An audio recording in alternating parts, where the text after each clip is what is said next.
हरिओम। आप सभी मित्रगणों का नमस्कार है। आप सभी मित्रगणों का केशवनाथ नामक यूट्यूब चैनल पे बहुत बहुत स्वागत है, अभिनंदन है, वंदन है।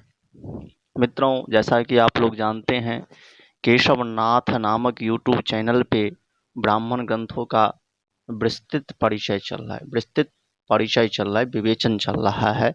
उसी क्रम में आज तक जो पूर्व वीडियो मैंने डाउनलोड किया हूँ, उसमें ऐतरेय ब्राह्मण का विस्तृत विवेचन प्रस्तुत कर चुका हूँ।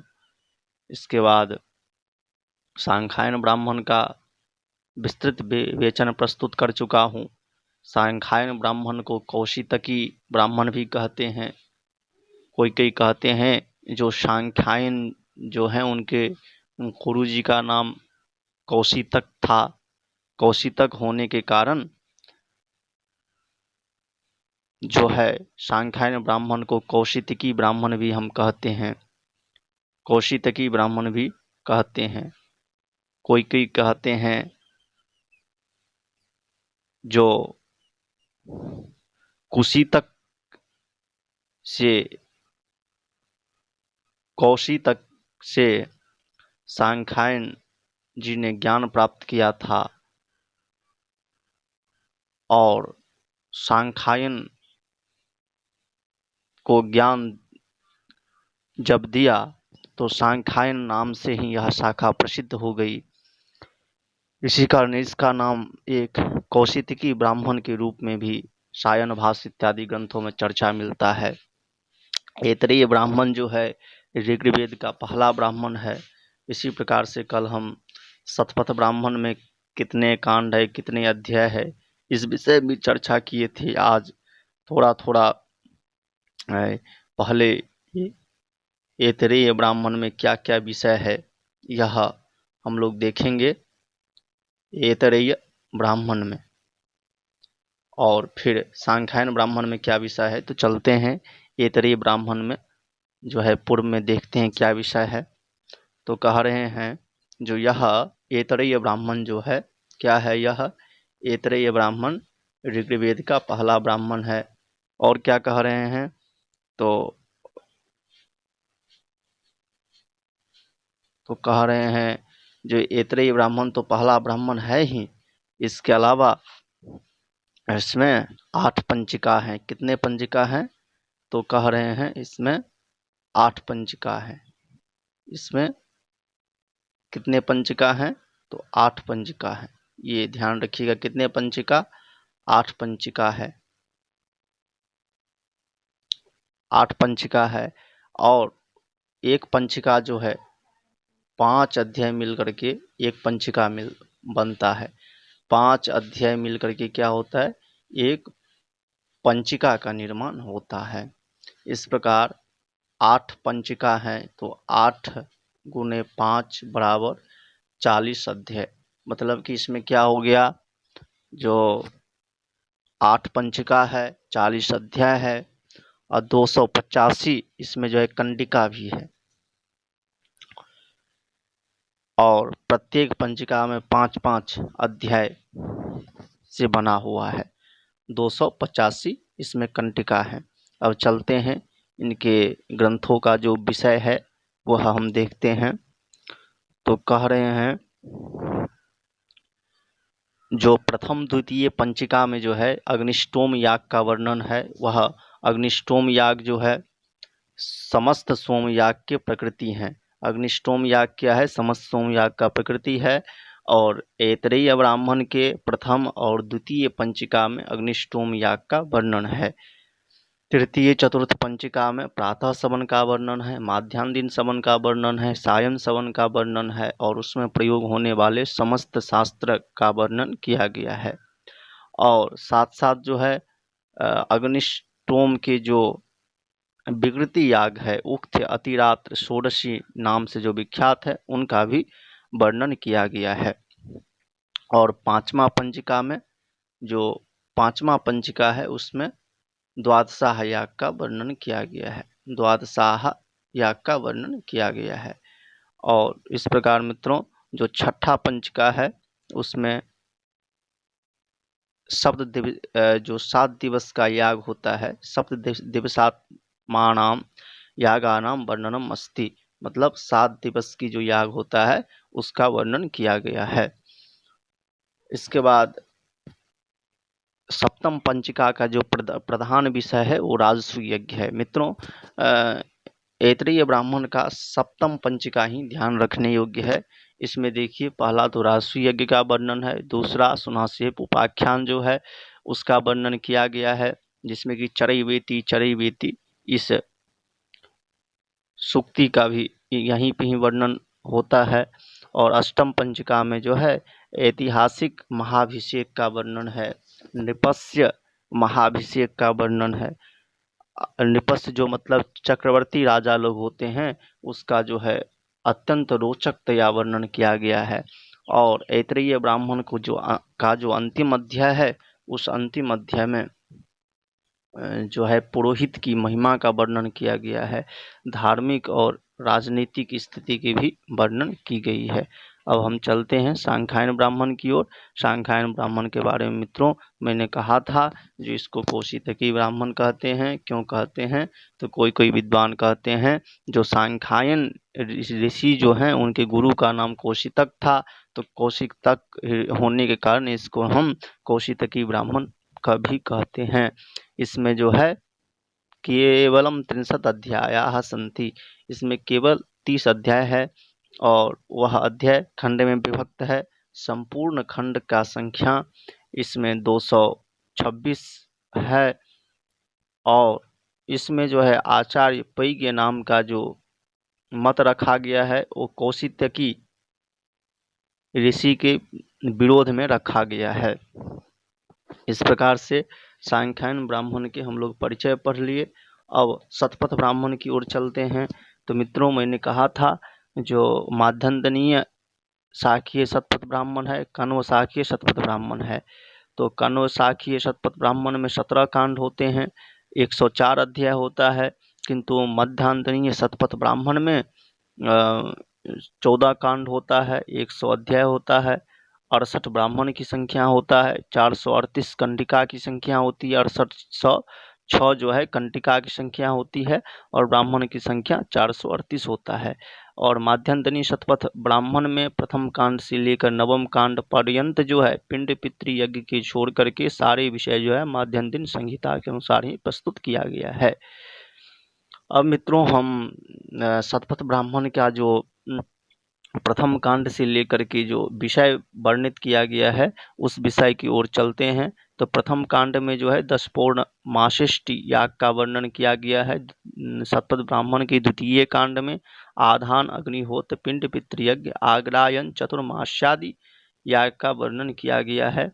सोम याग के जो नाना याग है उनके संबंध में तृतीय चतुर्थ कांड में वर्णन किया गया है। पंचम कांड में वाजपेयी राजसूय यज्ञ का विवेचन किया गया है।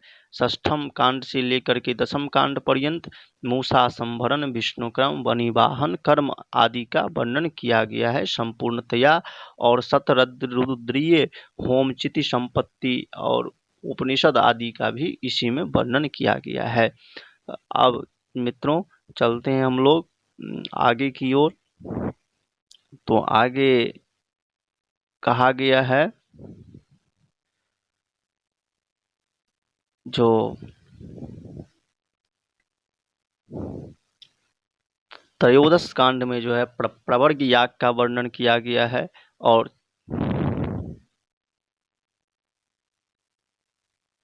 अश्वमेध, पुरुषमेध, सर्वमेध का विशद विवेचन जो है 13वें कांड में किया गया है और प्रवर्ग याग का वर्णन 14वां कांड में किया गया है। ये विशेष ध्यान रखने योग्य बातें हैं और इस प्रकार से वर्णन किया गया है।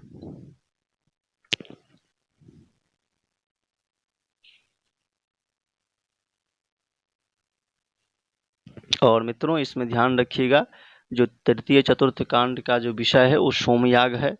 और सोमयाग में क्या होता है? सोमयाग में सोमलता को चूर्ण करके रस निष्कासन करते हैं। उसमें जो है गोदुग्ध, गाय के दूध से और मधु मिश्रण करके जब उचित समय होता है तो देवता के निमित्तक आग में हम जुहोती मतलब हवन करते हैं हम लोग। सोम याग की जो प्रकृतिभूत याग है वह अग्निष्टोम याग है, यह मैंने पहले भी कहा था।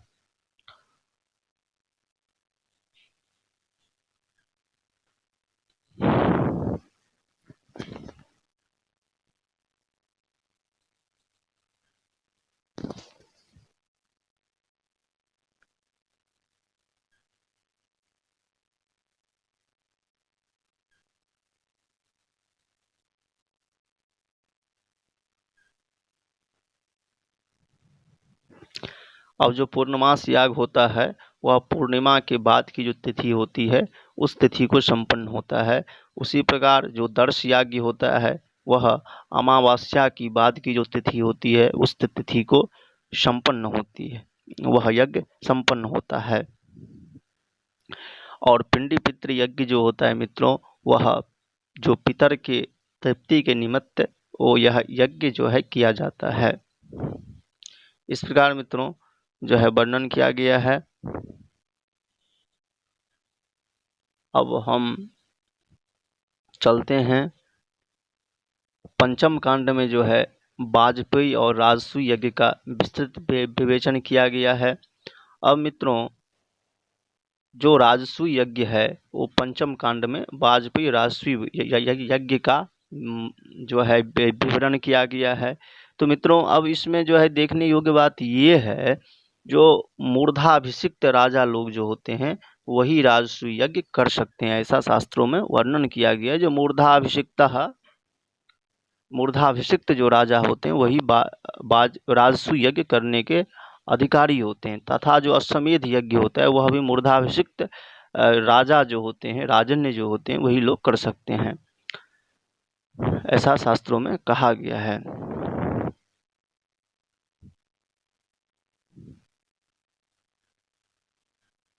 मित्रों जो हम लोग गांधार गांधार चिल्लाते रहते हैं, वो गांधार पहले जो है पंजाब को ही कहते थे, ये भी एक ध्यान देने योग्य बात है। और इसी गांधार प्रांत में सालातुरीय जो पंजाब था उसी में सालातुरीय में श्रीमान पाणिनि जी का जन्म हुआ था। महायज्ञ नाम से विख्यात कौन कौन से यज्ञ हैं? तो भूत यज्ञ, मनुष्य यज्ञ, पितृयज्ञ, देव यज्ञ, ब्रह्म यज्ञ, और ये जो है 5 यज्ञ पंच महायज्ञ या महायज्ञ नाम से विख्यात हैं। इस प्रकार कहा गया है।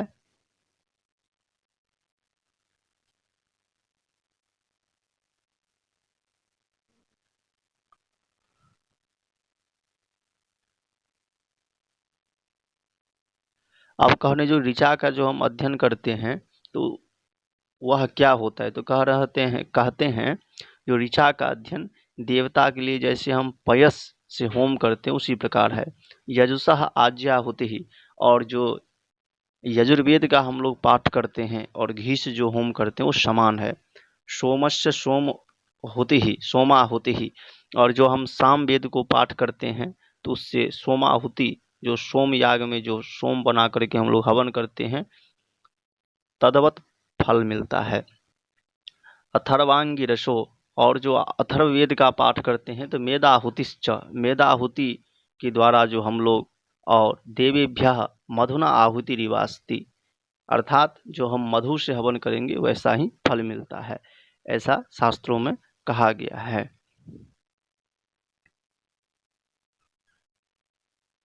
अब कह रहे हैं जो द्वादशाह यज्ञ जो है, द्वादशाह यज्ञ वह 2 प्रकार का होता है। द्वादशाह यज्ञ जो है कितने प्रकार का होता है मित्रों? तो 2 प्रकार का होता है। कौन कौन होता है? तो पहला कहते हैं, जो पहला है वो कहते हैं, पहला जो द्वादशाह यज्ञ होता है उसका नाम है संवत्सर सत्रम श्रोत्रामणि सत्रम। पहला कौन सा है? संवत्सर सत्रम, संवत्सर। दूसरा कौन सा है? तो श्रोत्रामणि, श्रोत्रामणि, ये 2 हैं, ये ध्यान रखिएगा। जो संवत्सर जो है मतलब संवत्सर और श्रोत्रामणि, यह 2 भेद किनका है? तो यह दो भेद जो है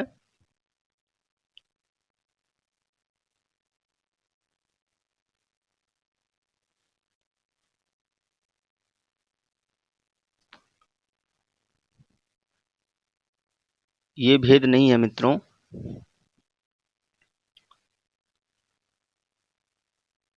द्वादश द्वादशाह यज्ञ का जो दो भेद है, उसका पहला भेद है सत्रम, उसको हम पहला सत्रम कहते हैं। दूसरे को हम कहते हैं अहीनः। अहीनः पहला क्या है सत्रम, दूसरा अहीनः। पहला क्या है सत्रम, दूसरा अहीनः, इस प्रकार कहा गया है। अर्थात मित्रों, जो द्वादशाह यज्ञ है उसका पहला भेद है सत्रम और दूसरा क्या है अहीन है। अहीन भेद किया गया है। अब हम चलते हैं जो प्रथम दिन से आरंभ होकर के 12 दिन तक यह यज्ञ चलता है, उस यज्ञ को हम क्रतु यज्ञ कहते हैं। उस यज्ञ को क्या कहते हैं, क्रतु यज्ञ। और जो द्वादश दिन से 12 दिन से अधिक दिन तक यह यज्ञ चलता है, उसको हम क्या कहते हैं, सत्र यज्ञ कहते हैं। अब देखिए मित्रों, आपके समक्ष जो है सत्र याग किसको कहते हैं, तो कह रहे हैं सत्र क्रतु याग किसको कहते हैं। तो प्रथम दिन से आरंभ होकर के जो 12 दिन तक या उससे कम दिन तक चलता है, उसको हम क्रतु याग कहते हैं। जो 12 दिन से अधिक तक चले, 1 वर्ष तक चले, उससे ज़्यादा दिन तक चले, उसको हम सत्र याग कहते हैं। मित्रों, इससे पूर्व मैंने द्वादशा याग का दो भेद कहा था, सत्र कहा था और एक जो है अहीन याग कहा था।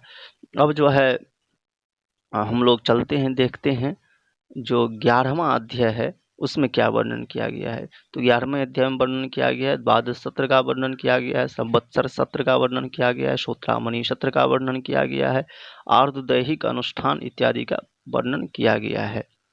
इस प्रकार वर्णन किया दिया है। और त्रयोदश जो मतलब 13वें अध्याय है, उसमें अश्वमेध, पुरुषमेध, सर्वमेध, पितृमेध इत्यादि का वर्णन किया गया है। अश्वमेध याग जो है मूर्धाभिषिक्त राजा लोग ही करते हैं, जिसमें कि यज्ञीय अश्ववाहन होता है, मतलब ये जो है। और 14वें कांड में जो है प्रवर्ग याग का वर्णन किया गया है। 14वें कांड में किसका वर्णन किया गया है, तो प्रवर्ग याग का वर्णन किया गया है। और इसमें चतुर्थ जो अंतिम खंड है, जो 14वें अध्याय का अंतिम खंड है, उसमें चतुर्थ अध्याय से आरंभ होकर के 9वां अध्याय पर्यंत बृहदारण्यकोपनिषद निबद्ध है। मतलब कि बृहदारण्यकोपनिषद जो है वह अंतिम खंड के 9वें अध्याय से 14वें अध्याय तक है। अब हम यज्ञ का जो है आध्यात्मिक महत्व क्या है, इसके विषय में चर्चा करने जा रहे हैं। भौतिक याग जो है एक प्रतीकात्मक व्यापार है और ऐसा कहा गया है।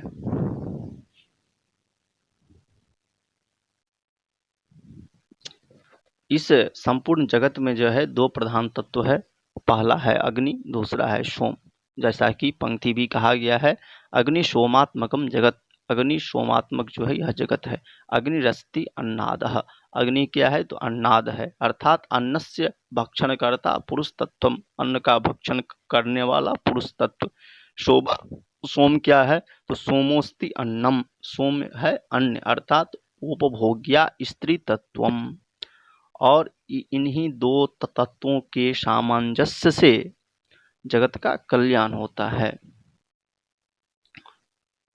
और उपनिषद में आग को कहा गया है रई और सोम को कहा गया है प्राण कहा गया। ये ध्यान देने योग्य है। जो उपनिषद में आग को क्या कहा गया है, रई कहा गया है। उपनिषद में आग को क्या कहा गया है, रई कहा गया है। और सोम को क्या कहा गया है, तो प्राण कहा गया है। सोम को क्या कहा गया है, तो सोम को प्राण कहा गया है। प्राण, ये बात आप लोग ध्यान रखिएगा, सोम को प्राण कहा गया है।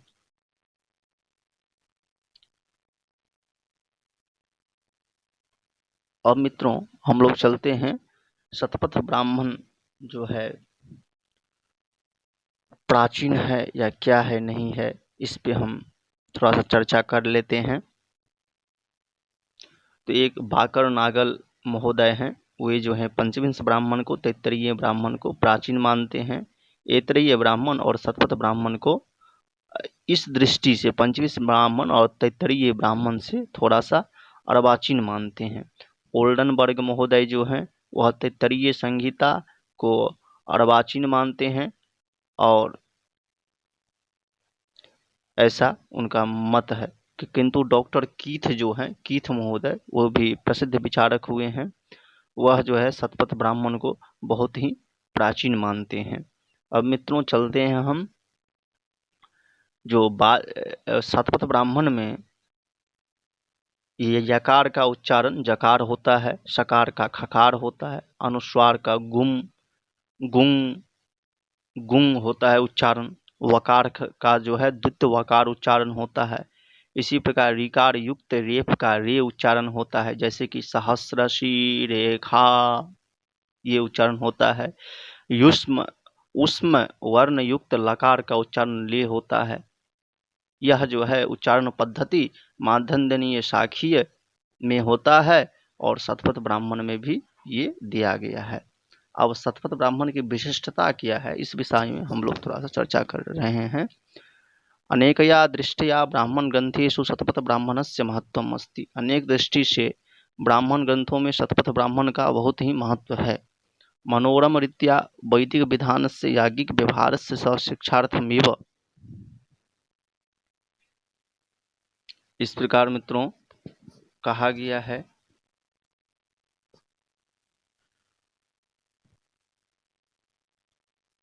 यह पंक्ति जो है, तत एव ही प्राचीना बहवो ब्राह्मणाः अध्र बद्ध अक्षेत्रतर निवास श्रावितरमिव आस्वादितमग्निना वैश्वानरे नेति। यह जो है वचन किस ग्रंथ का है, तो यह शतपथ ब्राह्मण के प्रथम कांड का यह वचन है।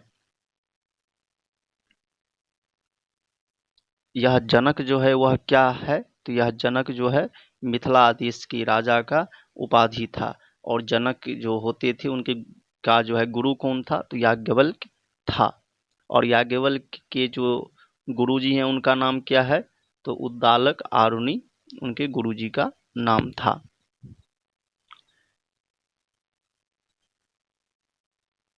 इस प्रकार मित्रों एक बार जो है पुनः हम देखते हैं इसमें विषय का विवेचन कैसा किया गया है। तो मित्रों मैंने कहा था शतपथ ब्राह्मण में, शतपथ ब्राह्मण में 14 कांड है, 68 ब्राह्मण है, 438 कंडिका है, 6806 जो है कंडिका है, और ब्राह्मणों की संख्या 438 है। ब्राह्मणों की संख्या 438 है, प्रपाठक की संख्या 68 है, प्रपाठक की संख्या 68 है, और कंडिका की संख्या 6806 है। इस प्रकार मित्रों यहाँ पर माध्यन्दिनी शतपथ ब्राह्मण में कांडों की संख्या 14 है, ये ध्यान रखिएगा। कांड की संख्या कितना है, 14 है। इसमें अध्याय कितना है, 100 अध्याय है। प्रपाठक की संख्या कितना है, 68 है। ब्राह्मण की संख्या कितना है, 438 है, और कंडिका की संख्या कितने हैं, 6806 है। अब चलते हैं हम जो प्रथम कांड में क्या वर्णित विषय है, तो 10 पूर्ण मास का वर्णन किया गया है। दूसरे कांड में क्या वर्णन किया गया है, तो आधान, अग्निहोत्र, पिंड पितृयज्ञ, आग्रायन, चतुर्मास्य आदि का वर्णन किया गया है। सोमयाग के संबंधित नाना यागों का विवरण इसी कांड में, द्वितीय कांड में प्रस्तुत किया गया है। तृतीय चतुर्थ कांड में सोमयाग के संबंधित नाना याग का विवरण प्रस्तुत किया गया है। पंचम कांड में वाजपेयी और राजसू यज्ञ का वर्णन किया गया है।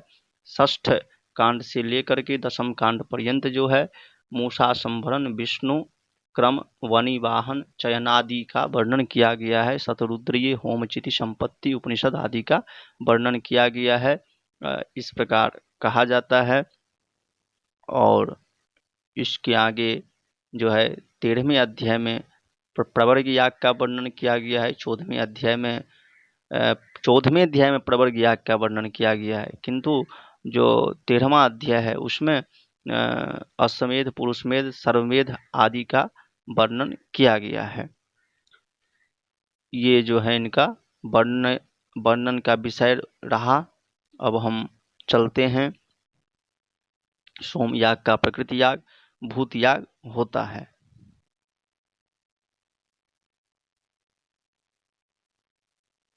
शतपथ ब्राह्मण शुक्ल यजुर्वेद का ब्राह्मण ग्रंथ है। ब्राह्मण ग्रंथों में इसे सर्वाधिक प्रामाणिक माना जाता है। इसे याज्ञवल्क्य ने लिखा है।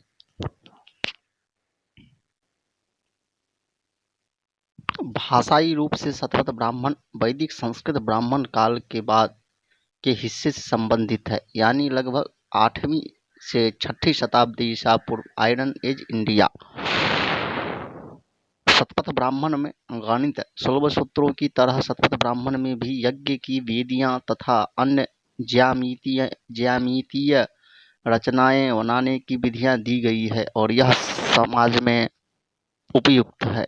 शतपथ ब्राह्मण में शुक्ल यजुर्वेद की बहुत सारी बातें बताई गई है, जिसमें यज्ञ, हवन विधि, ज्ञानवर्धक बातें, पूजा विधि और जीवन जीने के भी उपाय बताए गए हैं।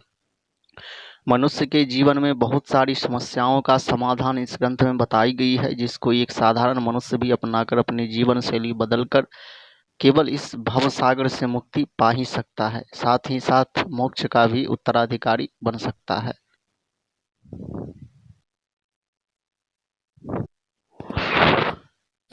शतपथ ब्राह्मण विवरण। शतपथ ब्राह्मण शुक्ल यजुर्वेद का ब्राह्मण ग्रंथ है। ब्राह्मण ग्रंथों में इसे सर्वाधिक प्रामाणिक माना जाता है। शतपथ ब्राह्मण शुक्ल यजुर्वेद के दोनों शाखाओं काण्व व माध्यन्दिनी से संबंध है। इसके रचयिता याज्ञवल्क्य जी हैं और इनके रचना काल 24वीं शताब्दी है। इसकी रचना काल शतपथ ब्राह्मण का 24वीं शताब्दी है। माध्यन्दिनी शाखीय शतपथ ब्राह्मण में 14 कांड है, 100 अध्याय है, 438 ब्राह्मण है, 7624 कंडिकाएं हैं। काण्व शाखीय ब्राह्मण में 17 कांड है, 104 अध्याय है, 435 ब्राह्मण है और 6706 अध्याय है। मित्रों, यहाँ पे आप लोग विशेष रूप से ध्यान दीजिएगा। माध्यन्दिनीय शाखीय जो शतपथ ब्राह्मण है उसमें कितने कांड है? 14 कांड हैं। कितने अध्याय है? 100 अध्याय है। ब्राह्मण कितना है? तो 438 ब्राह्मण है और 7624 कंडिकाएं हैं। 7624 क्या है? कंडिकाएं हैं। ये ध्यान रखिएगा। अर्थात मित्रों 14 क्या है? कांड है। 100 क्या है? अध्याय है। ब्राह्मण कितना है? 438। कंडिकाएं कितना है? 7624। ये कौन सा ग्रंथ में? माध्यन्दिनीय शाखीय शतपथ ब्राह्मण जो है, माध्यन्दिनीय शाखीय शतपथ ब्राह्मण, उसमें है ये। फिर से देखिए क्या है इसमें। तो 14 कांड हैं, 100 अध्याय है, 438 ब्राह्मण है, 7624 कंडिकाएं हैं। ये ध्यान रखिएगा। अब हम चलते हैं काण्व शाखीय शतपथ ब्राह्मण पे। तो देखिए काण्व शाखीय शतपथ ब्राह्मण में क्या है? 17 कांड है, 104 अध्याय है, 435 ब्राह्मण है, 6806 कंडिकाएं हैं। 6806 कंडिकाएं हैं। मित्रों ये ध्यान दीजिए।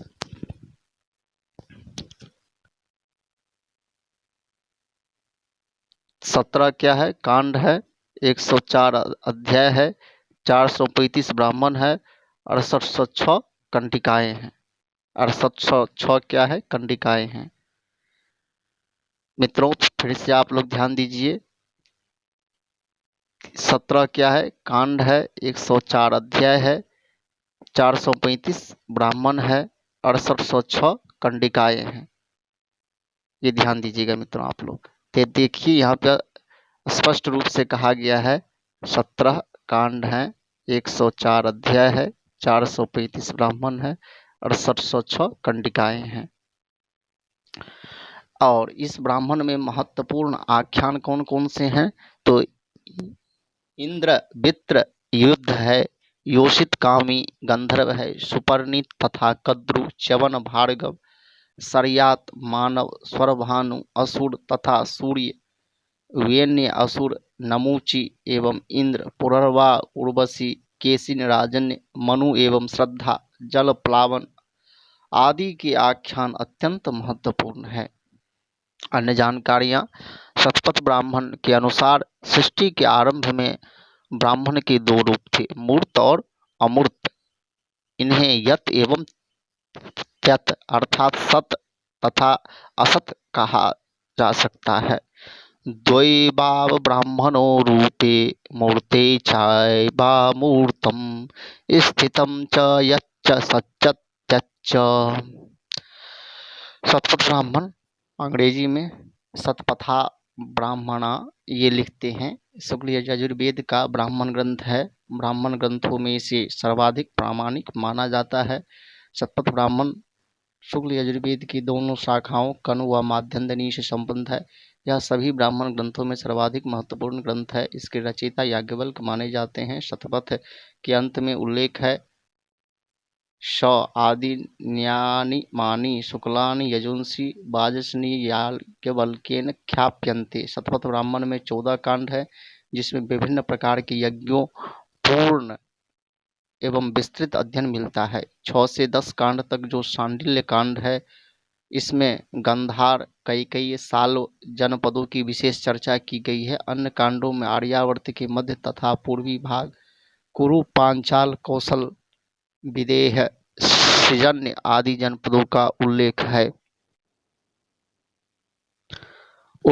शतपथ ब्राह्मण में वैदिक संस्कृत के सारस्वत मंडल से पूर्व की ओर प्रसार होने का संकेत मिलता है। शतपथ ब्राह्मण में यज्ञों को जीवन का सबसे महत्वपूर्ण कृत्य बताया गया है। हल संबंधी अनुष्ठान का विस्तृत विवरण भी इसमें प्राप्त होता है। अश्वमेध यज्ञ के संदर्भ में अनेक प्राचीन सम्राटों का उल्लेख है, जिसमें जनक, दुष्यंत, जन्मेजय नाम महत्वपूर्ण है। समस्त ब्राह्मण ग्रंथों के मध्य शतपथ ब्राह्मण सर्वाधिक बृहत काय है। शुक्ल यजुर्वेद की दोनों शाखाओं माध्यन्दिनी तथा कण्व में यह उपलब्ध है। यह तैत्तरीय ब्राह्मण के ही सदृश स्वरांकित है। अनेक विद्वान के विचार में यह तथ्य इसकी प्राचीनता का द्योतक है। नामकरण, गणरत्न महोदधि के अनुसार शतपथ ब्राह्मण का नामकरण उसमें विद्यमान 100 अध्यायों के आधार पर हुआ है। सतपंथानो यत्र शतपथः तत्तुल्य ग्रंथः। श्रीधर शास्त्री के बारे में भी ऐसा माना जाता है। शतम पंथानो मार्गा नामाध्याया यस्य तच्छतपथम्। यद्यपि कानो शतपथ ब्राह्मण में 104 अध्याय है, तथापि वहाँ क्षत्रिय न्याय से यह संज्ञा अन्वर्थ्य हो जाती है। कुछ विद्वानों ने यह संभावना प्रकट की है कि शुक्ल यजुर्वेद की वाजसनीय संहिता से संबद्ध कोई शतपथी शाखा रही होगी, जिसके आधार पर इस ब्राह्मण का नामकरण हुआ। इस अनुमान का आधार असम और उड़ीसा प्रदेश के कुछ क्षेत्रों में प्राप्त शतपथी आस्पद है, किंतु यह मत मान्य इसीलिए नहीं प्रतीत होता कि शाखाओं से संबंध प्राप्त सामग्री में शतपथ या शतपथी नाम की किसी शाखा का कहीं भी उल्लेख नहीं है।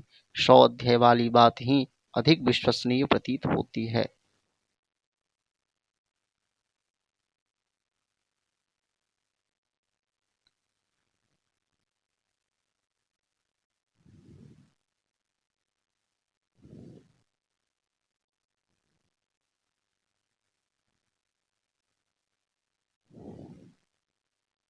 शतपथ ब्राह्मण के विभाग एवं चयन क्रम एवं प्रतिपाद्य।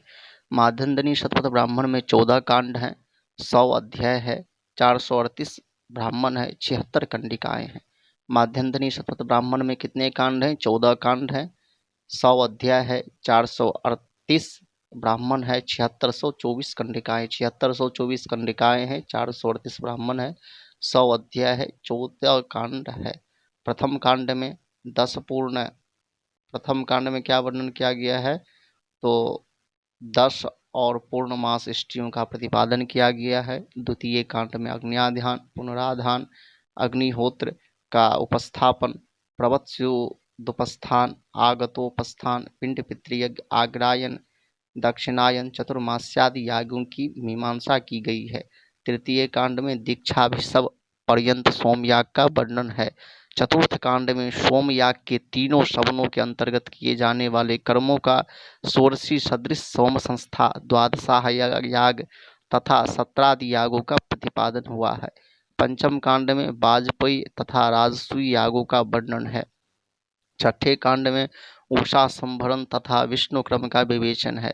सातवें में चयन याग, गार्हपत्य चयन, अग्नि क्षेत्र संस्कार, दर्भस्तंभादि के दूर करने तक के कार्यों का विवेचन हुआ है। आठवें कांड में प्राणवृत्त प्रभूति इष्टिकाओं की स्थापना विधि वर्णित है। नवम कांड में शत्रुद्रीय होम, धिष्ण चयन, पुनश्चिति तथा चित्तुपस्थान का निरूपण है। दसम कांड में चिति संपत्ति, चयन याग, स्तुति, चित्या पक्ष, पुच्छ विचार, चित्याग्नि वेदी का परिमाण, उसकी संपत्ति, चयन काल, चित्याग्नि के छंदों का अवयव रूप, यजुस्मति, लोकम प्रिन आदि इष्टिकाओं की संस्थाएं, उपनिषद रूप के अग्नि की उपासना, मन की सृष्टि, लोकादि रूप से अग्नि की उपासना, अग्नि की सर्वतोमुखता तथा संप्रदाय प्रवर्तक ऋषि वंश प्रवृत्ति का विवेचन हुआ है। 11वें कांड में आधान काल, दर्श पूर्णमास तथा दाक्षायन यज्ञों की अवधि, दाक्षायण यज्ञ, पथिक दृष्टि, अभ्युदिष्टेष्टि, 10 पूर्णमासीय द्रव्यों का अर्थवाद, अग्निहोत्री अर्थवाद, ब्रह्मचारी के कर्तव्य, मित्र बिंदेष्टि, हवि, समृद्धि, चातुर्मास्यार्थवाद, पंच महायाज्ञ, स्वाध्याय प्रशंसा, प्रायश्चित, अंशु और अदाभ्य ग्रह, आध्यात्म विद्या, पशुबंध प्रशंसा तथा हविर याग के अवशिष्ट विधानों पर विचार किया गया है। 12वें कांड में सत्रगत दीक्षा क्रम, महाव्रत, गवामयन सत्र, अग्निहोत्र, प्रायश्चित्र, सौत्रामणि याग, मृतकाग्निहोत्र तथा मृतकदाह प्रभृति विषयों का निरूपण है। 13वें कांड में अश्वमेध, तदगत प्रायश्चित, पुरुषमेध, सर्वमेध तथा पितृमेध का विवरण है। 14वें कांड में प्रवर्ग्य कर्म, धर्म विधि, महावीर पात्र, प्रावर्ग्योत्सादन, प्रवर्ग्य कर्तृक नियम, ब्रह्म विद्या, मंत्र तथा वंश इत्यादि का प्रतिपादन हुआ है। इसी कांड में बृहदारण्यक उपनिषद भी है। सामूहिक रूप के इन कांड के नाम क्रमशः ये हैं: हविर यज्ञम, एक पदि अध्वरम, ग्रहणाम, शवम, उपसंभरणम, हस्ति घटक, चिति संचिति, अग्निरहस्यम, अष्टाध्यायी, मध्यमम, श्रोत्रामणि, अश्वमेधम, बृहदारण्यकम। कान्व शतपथ का विभाग, चयन क्रम एवं प्रतिपाद्य। कान्व शतपथ की व्यवस्था विन्यास में विपुल अंतर है। 17 कांड में इनका है, 104 अध्याय है, 435 ब्राह्मण है, 6806 कंडिकाएं हैं। इसमें 17 कांड है, 104 अध्याय है, 435 ब्राह्मण है, 6806 कंडिकाएं हैं। प्रथम कांड में आधान, पुनराधान, अग्निहोत्र, आग्रायन, पिंड पितृयज्ञ, दाक्षायन यज्ञ, उपस्थापन तथा चातुर्मास्य संज्ञक यागों का विवेचन है। द्वितीय कांड में पूर्णमास तथा दर्श यागों का प्रतिपादन है। तृतीय कांड में अग्निहोत्रीय अर्थवाद तथा 10 पूर्णमासी अर्थवाद विवेचित है। चतुर्थ कांड में सोमयाग जन्य दीक्षा का वर्णन है। पंचम कांड में सोमयाग, सवनत्र याग, कर्म षोडशी प्रभृति सोम संस्था, द्वादशाह याग, त्रिरात्रहीन दक्षिणा, चतुरस्त्रिंशद होम और शतधर्म का निरूपण है। षष्ठ कांड में वाजपेयी याग का विवेचन है। सप्तकांड में राजसूय का विवेचन है। अष्टम में उखा संभरण का विवेचन है। नवम कांड में खेल से लेकर 12वें कांड तक विभिन्न चयन याग निरूपित है। 13वें कांड में आधान काल, पथिकृति, इष्टि, प्रयाजानुयाज, मंत्र, संयुवाक, पत्नी संज्ञाज, ब्रह्मचर्य, 10 पूर्णमास की शेष विधियों तथा पशुबंध का निरूपण है। 14वें कांड में दीक्षा क्रम, पृष्ठयाभिप्लवादि, श्रोत्रामणि याग, अग्निहोत्र, प्रायश्चित, मृतकाग्निहोत्र आदि का वर्णन हुआ है। 15वें कांड में अश्वमेध का, 16वें में सांगोपांग प्रवर्ग्य कर्म का तथा 17वें कांड में ब्रह्म विद्या का विवेचन किया गया है। सामूहिक रूप से इन कांडों के नाम ये हैं: एकपात कांडम, हविर्यज्ञ कांडम, उद्धरी कांडम, अध्वरम, ग्रहणाम, वाजपेयी कांडम, राजसूय कांडम, उखा संभरण, हस्तिघट कांडम, चिति कांडम, साग्नि चिति, अग्नि रहस्यम, अष्टाध्यायी, मध्यमम, अश्वमेध कांडम, प्रवर्गी कांडम, बृहदारण्यक। उपर्युक्त विवरण से स्पष्ट है कि इन दोनों शाखाओं के ही प्रतिपाद्य विषय वस्तु समान है, केवल क्रम में कुछ भिन्नता है। विषय की एक रूपता की दृष्टि से माध्यन्तिनी शतपथ अधिक व्यवस्थित है। इसका एक अन्य वैशिष्ट्य यह है कि पाजसनेय संहिता का 18वें अध्याय की क्रमबद्ध व्याख्या इसके प्रथम 9 अध्याय में मिल जाता है। केवल पिंड पितृयज्ञ का वर्णन संहिता में दर्श पूर्णमास के बाद में है।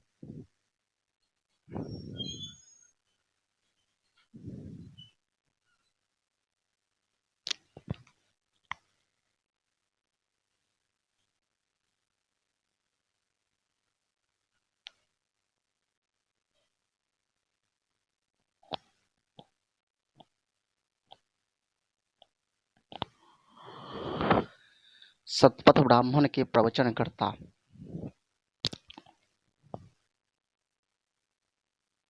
परंपरा से शतपथ ब्राह्मण के रचयिता वाजस्नेयी याज्ञवल्क्य माने जाते हैं। शतपथ के अंत में उल्लेख है, आदित्य नामानि शुक्लांच यजुंसि वाजस्नेयेन याज्ञवल्क्येन आख्यायन्ते। महाभारत और पुराण में उनके विषय में प्राप्त विवरण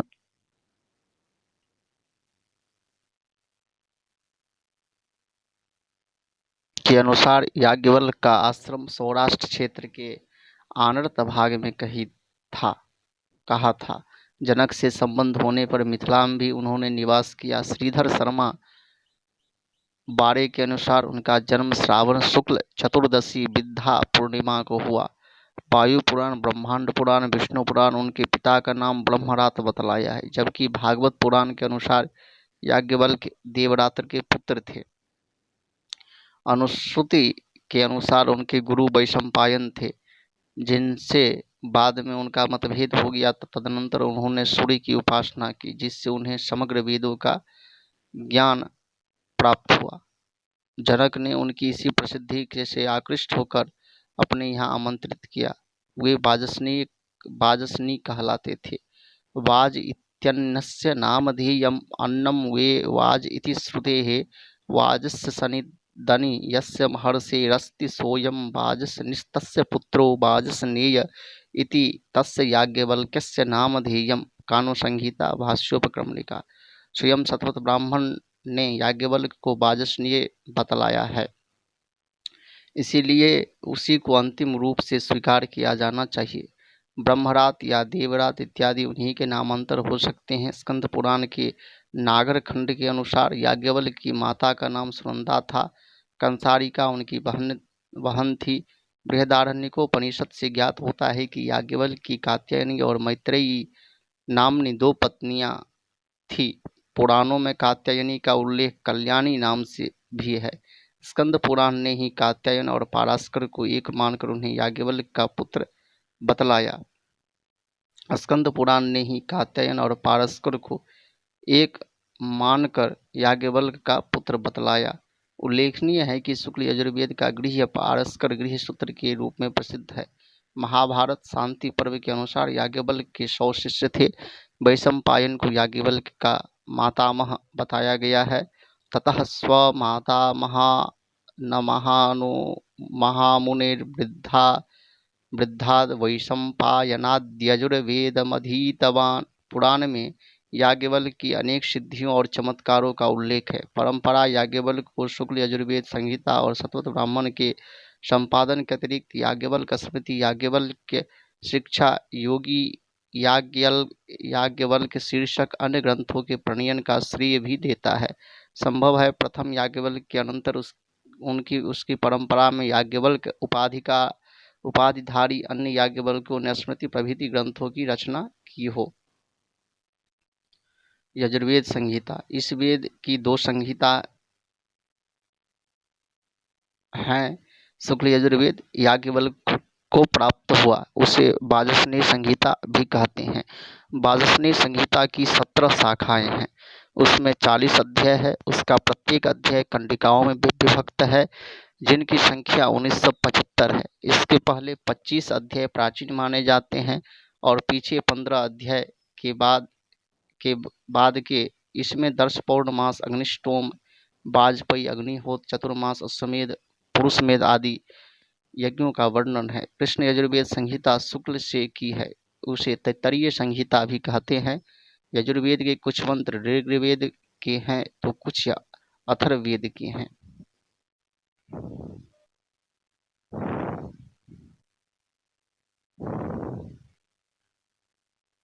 शतपथ ब्राह्मण का रचना काल। शतपथ मैकडोनल ने ब्राह्मण को 800 ईस्वी पूर्व से 500 ईस्वी पूर्व तक माना है, लेकिन प्रोफेसर सीबी वैद्य और दफ्तरी का मत है अधिक ग्राह्य प्रतीत होता है, जिसमें उन्होंने शतपथ ब्राह्मण का रचना काल न्यूनतम ईसा पूर्व 24वीं शताब्दी स्वीकार किया है।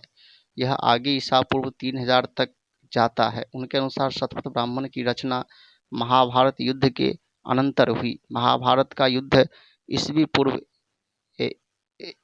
3102 में हुआ, अतः यही समय याज्ञवल्क्य का भी माना जा सकता है।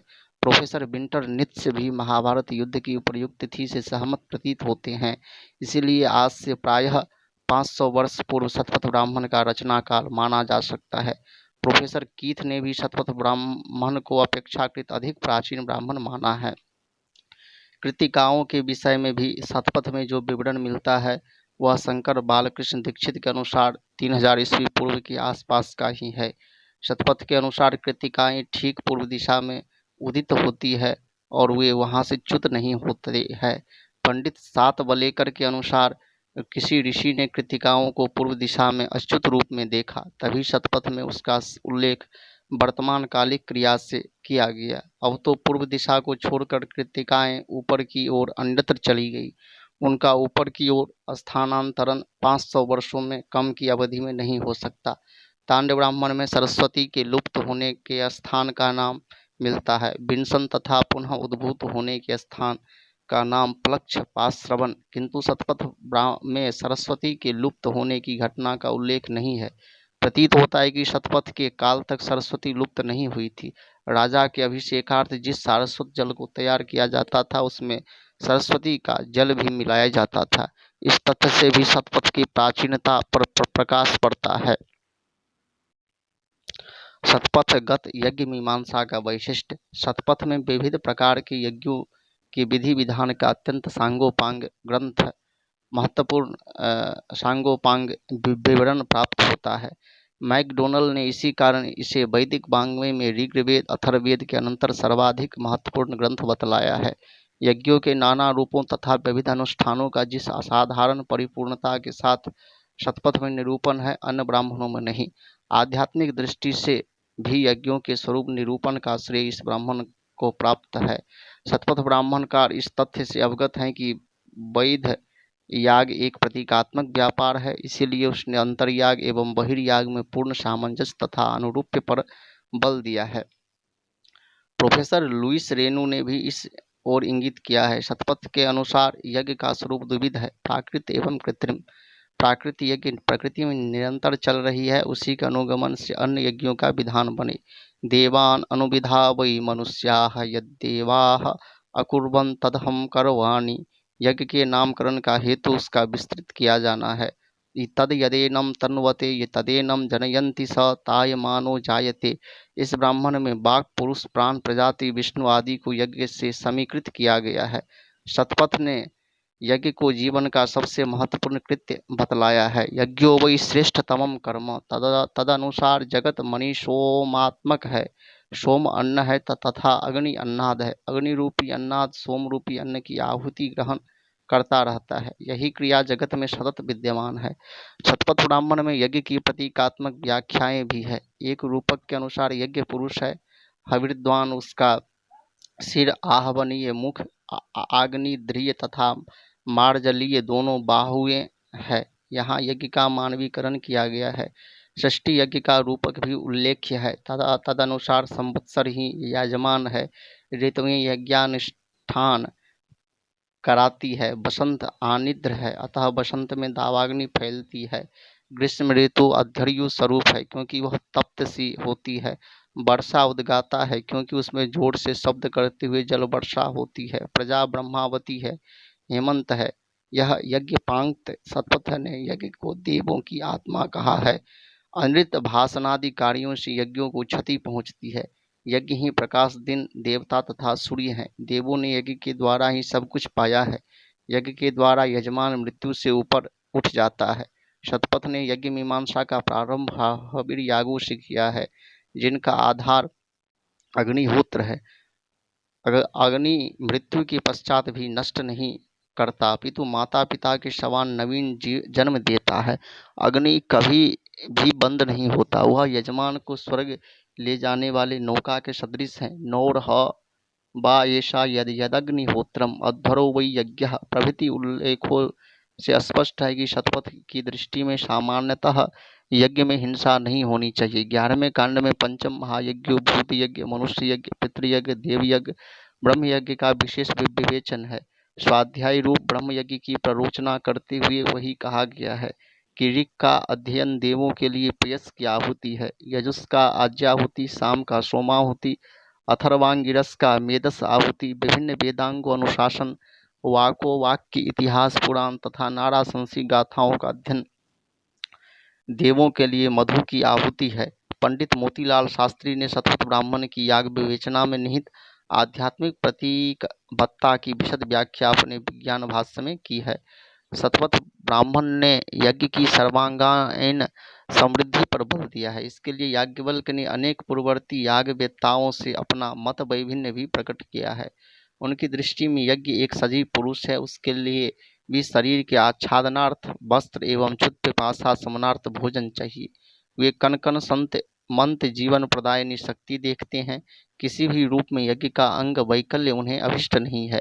यज्ञ विधि को याज्ञवल्क्य अपौरुषेय मानते हैं। कठिन नियमों से वे पालन नहीं करते। कालगत, देशगत, पात्रगत, वस्तुगत, क्रमगत औचित्यों पर सौत्वित शतपथ ब्राह्मण का निरंतर दृष्टि रही है। वह शब्द प्रयोग की दृष्टि से भी निरंतर सजग। उदाहरण के लिए दर्शेष्टि में अध्वर्यु वत्सापाकरण करते समय वायवः अस्थ मंत्र का उच्चारण भी करता है। तैत्तरीय शाखा में वायवः अस्थ के साथ साथ उपायवः अस्थ पाठ भी मिलता है। अन्य आचार्य भले ही दोनों को एक समझते हो, किंतु याज्ञवल्क्य ने वायवस्थ पाठ पर ही बल दिया है। लोक व्यवहार के प्रति उनमें समादर की दृष्टि है। यज्ञ विधान के समय उसका वे ध्यान रखते हैं। यज्ञ वेदी का स्वरूप स्त्री के समान बतलाकर उन्हें अपने सौंदर्य दृष्टि का परिचय दिया। योषा वै वैदिर वृषाग्नि परिगृह्य वै योष वृषाणम शेते। इसी प्रसंग में उनका कथन है कि यज्ञ वेदी के दोनों अंश उन्नत होने चाहिए।